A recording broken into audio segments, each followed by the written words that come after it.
Ku mugoroba utuje wo ku munsi wa mbere ubanziriza isabato, hari umukobwa we bitaga Aline yari yicaye mu busitani ku muhanda igihe izuba ryari ririmo rirenga risiga urumuri rukeya. Ntiyari azi ko uwo mugoroba ndetse kandi uwo munsi aribwo ubuzima bwe bwahinduka. Hari umuhungu wari uciye ahantu Aline yari yicaye ari gusoma agatabo yakundaga cyane, gusa uwo muhungu yari ababaye cyane ndetse kandi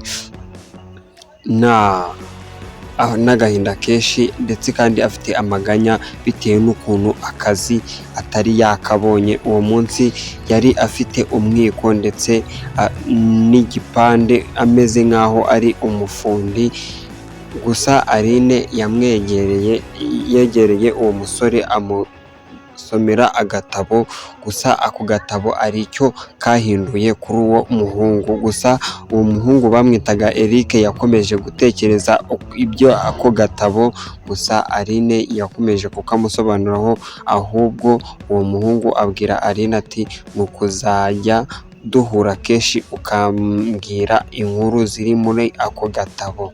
Uwo muhungu nuko urugendo rwe rwatangiye kumwe na Aline, gusa Aline we ntiyatekerezaga ko byagera kure, ahubwo we yumvaga ko ari ukumusobanurira iby'ako gatabo. Gusa mu nkuru yigeze kumusomeramo yamubwiye ko niba abuze akazi ahubwo atari uko Imana yanze ko akabona, ahubwo ari uko yashatse kugira ngo wenda imurinde ibigeragezo ari buhuriremo nabyo. Gusa yamuhumurije uko nguko, Eric ahita akata aragenda. Ku mugoroba wo ku wa gatandatu ndetse kandi ari we w'isabato, yarakarabye Eric ajya gusenga bisanzwe, ajya kwizihiza ajya mu isabato bisanzwe. Gusa nubwo yagiye mu isabato yagiye ari gutekereza ku by'ako gatabo Aline yamusomeye. Gusa Aline we yagumye yicaye mu rugo ku busitani hanze ndetse ku gatebe ategereje ko wa musore ari buze. Gusa haje kugira gutya Eric aza kubona ikiraka avuye gusenga mu materaniro bisanzwe, mu masaha y'ikigoroba agenda agiye gukora icyo kiraka, gusa aza kubura umwanya wo kuba yaza. Aline yatangiye guhangayika cyane, atangira kuvuga ati uyu musore ari he, gusa akomeza kumuhangayikira nk'aho yatangiye kumukunda, ariko gusa we ntabwo yatekerezaga ko ibyo ngibyo byabaho. Gusa wumvaga ko buri mugoroba yagombaga kumunyuraho.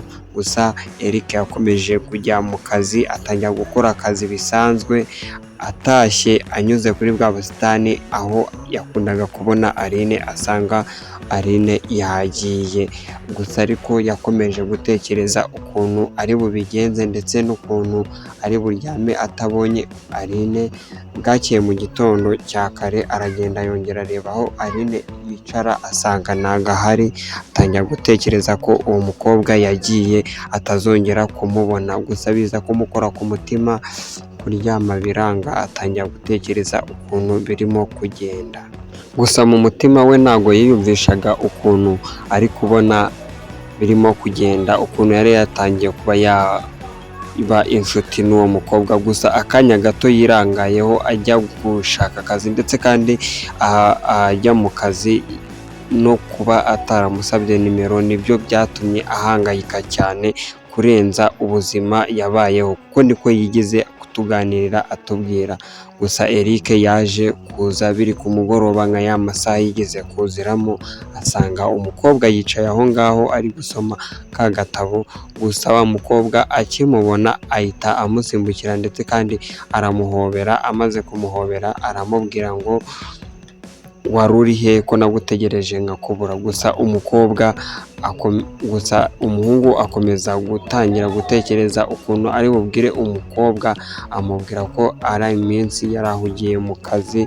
Umukobwa aramubwira ati nujya ujya mu kazi ujye umbwira, guhera uno munsi narakubuze, ndahangayika cyane ndetse kandi nabuze ukuntu nabigenza. Ndagira ngo uze kunkandira subscribe kandi unyandikire na comment kugira ngo nuza kuza gukunda iyi nkuru uze kuza kongera kuzabona igice cya kabiri cyayo. Ciao ciao, Imana ibarinde.